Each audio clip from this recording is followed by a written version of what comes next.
Hi, everybody. Brad Truax here again from Eastman's Woodlands and Wildlife Committee. And we're continuing our series on the trees of Eastman. And today we're going to talk about ash trees.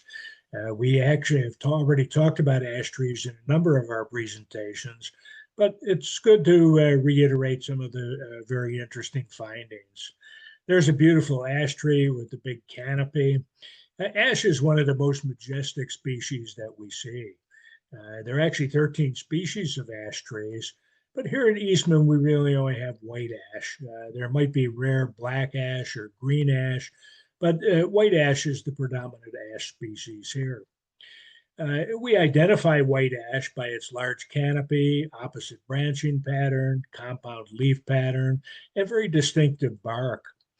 And these beautiful trees can grow as tall as 120 feet tall, though most of them are in the 35 to 75-foot range.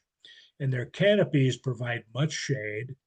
And the wood of white ash is extremely valuable. It's tough, strong, and elastic. It's been used for millions of baseball bats and things like tool handles, guitars, and staircases.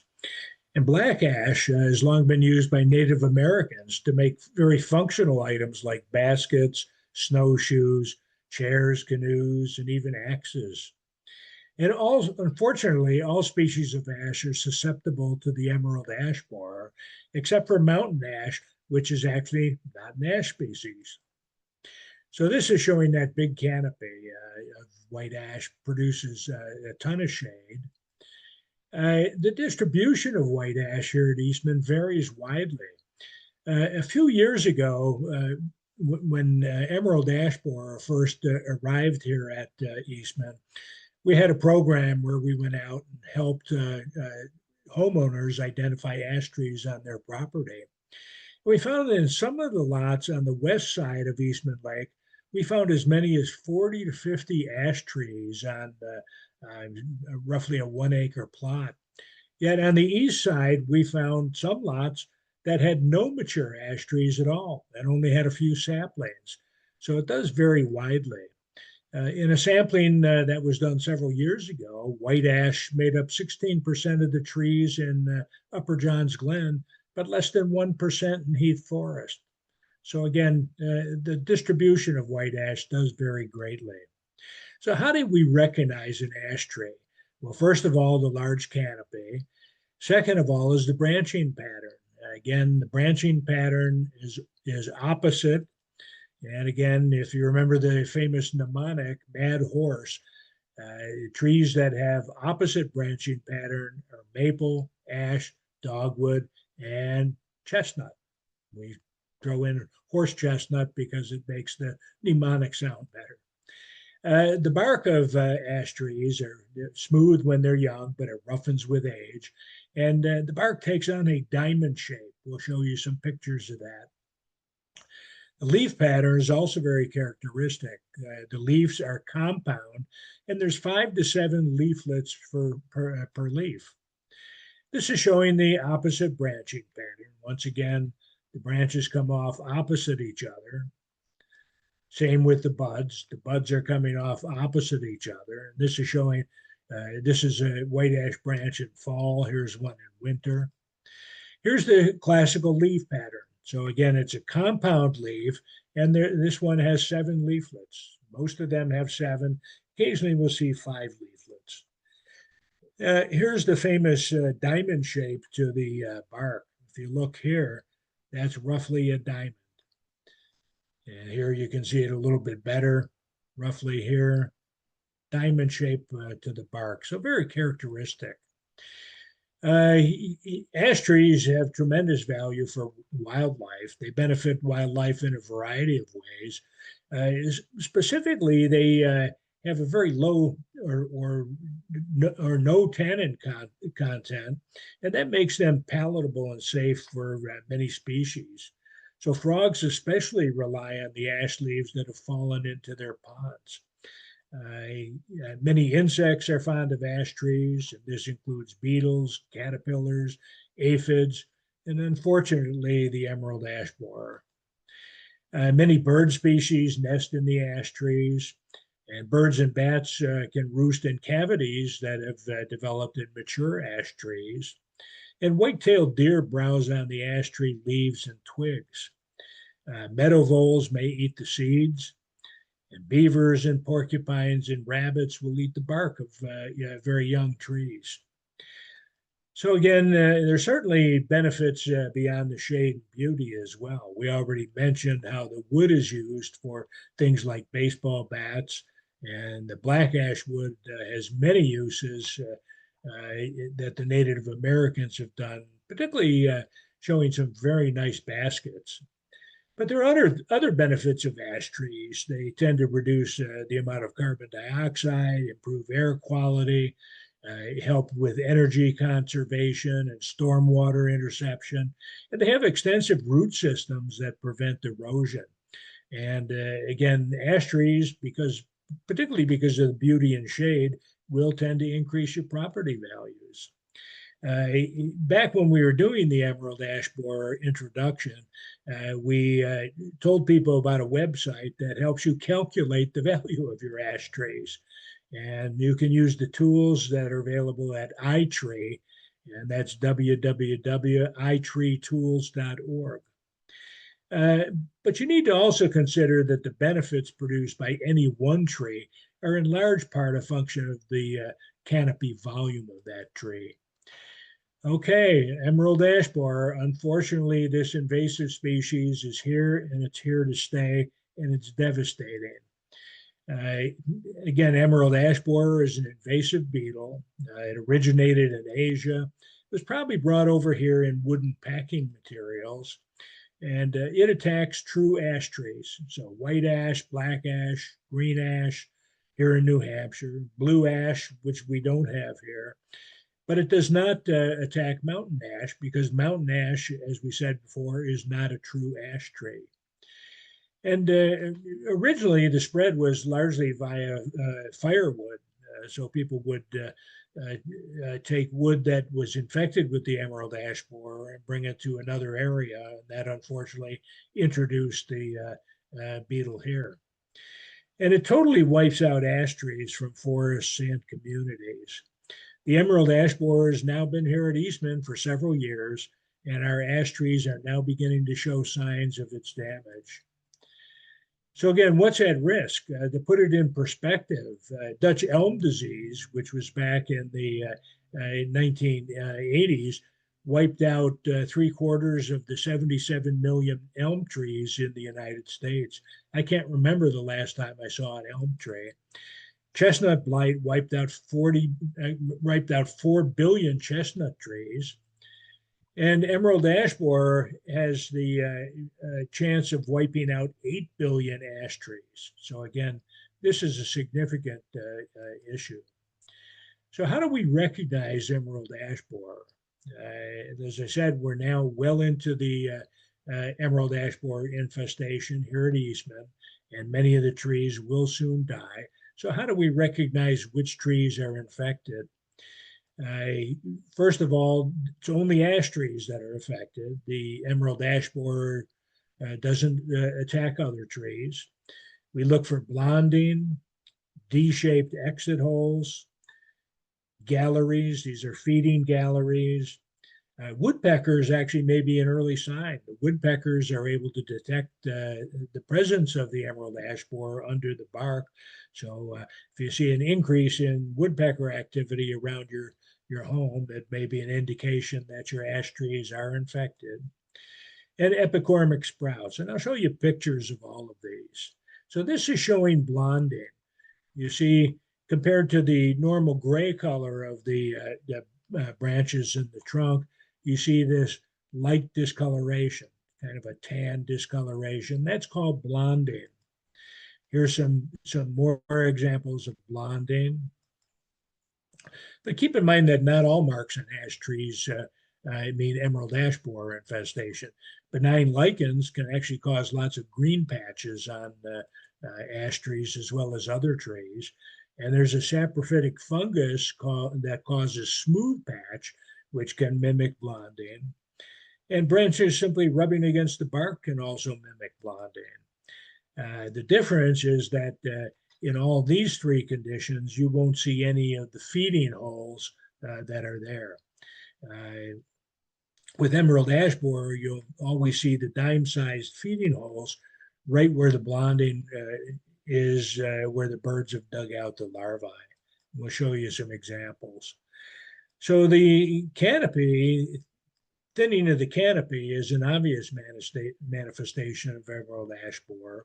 This is showing a tree that has very advanced infestation has probably lost about 50% of its canopy. And there's actually a rating scale for the decline in the ash canopy. You see it down here, goes from 1, which is a normal canopy, to 5, which is a totally denuded canopy. Okay, feeding galleries are characteristic of emerald ash borer. So if the bark is removed and you look immediately under the bark, you see these S-shaped, long S-shaped feeding galleries. And once again, there's really nothing else that produces this. And again, it's the insect going up and down here. And this actually interferes with some of the flow of nutrients, which is one of the reasons that the ash trees ultimately die. D-shaped exit holes are characteristic. This is showing a D-shaped exit hole. And this is where the mature beetles exit through the bark. This is showing several more. And again, the D shape may be either in this pattern or in the inverted pattern. Okay, I mentioned woodpecker activity. Very common to see increased woodpecker activity in these infested trees. And epicormic sprouts are shoots or sprouts that grow out from buds that are just underneath the bark, either on the trunk or a branch or the stem of a plant or a tree. And they often grow in areas where there's damage to a tree. So epicormic sprouts on the trunk or large branches may be signs of early EAB damage.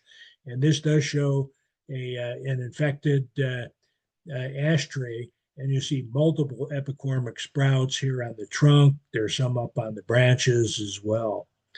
And this is actually a nice picture that's showing both the feeding galleries under the bark. So we know clearly this is infected. And here you see epicormic sprouts that are sticking out.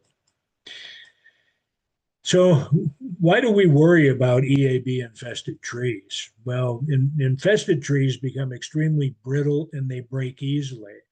So they can fall on people, pets, roads, property, utilities. But if they're just out in the woods and don't pose a danger to any of these above things, we just leave them be. The branches of the trunk will just fall to the ground. And actually, ash snags are actually attractive habitat for many species.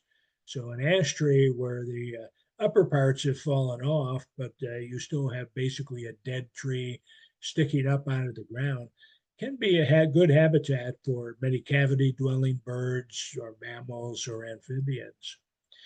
And ash also happens to be great firewood, but once again, be very wary of moving ash. Keep in mind that you're not supposed to move it across state line or provincial borders, and it may require special processing if you're going to be moving it. EAB cost to the communities.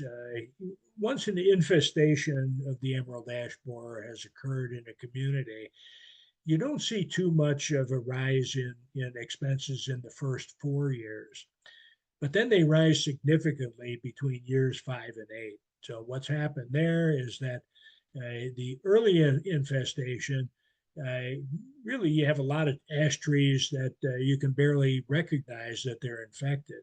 But then between years 5 and 8 is when you start to see branches falling down and trees falling down and dying. And then the expense falls off steeply after that. And this is basically just showing that same thing graphically. So what you see here is during the early years, the first 4, maybe 5 years, you don't have much of a problem. But then all of a sudden, between 5 and 7 or 8 years, you see this significant increase in costs to the community. So, what are the strategies to deal with emerald ash borer infested trees? Well, as I mentioned before, if they're out in the woods and they don't pose a danger to people or property, just let them be. If they do pose a threat to people or property, you either have to have them removed or have them treated with insecticides. And if they're of value, either because they're beauty or their shade, you can have them treated with insecticides roughly every 2 to 3 years. Usually it costs about $200 per tree for each treatment. And as I mentioned, Eastman is now several years into the EAB infestation, and some of our trees are beginning to die. But hopefully someday we may have a biological solution. So that's one reason people may want to treat their ash trees. So again, several insecticides may work. It's best to begin treatment while the tree is still relatively healthy. Because the insecticides act systemically, yeah, they require that the tree is healthy enough to be able to transport that insecticide through the tree's vascular system. And unfortunately, if more than 50 to 60% of the canopy has already been killed, you're probably too late. Uh, and often the canopy will further deteriorate during your first year of treatment, but then it may recover during the second year. And that's simply because it takes time to repair that vascular system where the damage was caused by the emerald ash borer. Okay, my ash tree looks pretty good. Well, should I begin treatment? Well, as I said, emerald ash borer is already here at Eastman. So basically, all your ash trees are already at risk. And again, ash trees with the low density of the emerald ash borer larvae usually have very few or no external signs or symptoms that they're infested. And if you plan to save that tree by treating with insecticides, it's best to begin before there's any significant damage to the canopy. So we need to consider emerald ash borer management strategies both at the homeowner level, the individual property owner level, and at the community level. So again, should I treat or should I remove that tree? Where would the tree branches are likely to fall? Does the tree add value to me or my property? I need to balance the cost of removing the tree versus the cost of treating every 2 years. If you think about it, it costs probably about $1,000 to remove a big ash tree. And the cost of treating it every 2 years would be roughly $200 every 2 years. So you have to balance one against the other here. And you need to consider the risks of personal property damage if that tree or its branches were to fall. And does the tree have other value? I mentioned before, shade is the obvious major value that many of these ash trees have. But you also need to consider that the future may someday hold an effective treatment. So some people will say, gee, I'm going to go ahead and treat this tree for a few years in hopes that ultimately we'll have a cure for emerald ash borer infestation. So you need to consider the whole picture. Again, removal of the ash tree might provide opportunity for other trees to flourish and actually increase diversity of either the forest or the woodland on your property. And you need to consider what other species you might plant as replacements. Best consult a professional forester or an arborist for advice on what to do on your woodlot and what's best to do with your ash trees. So there are other considerations.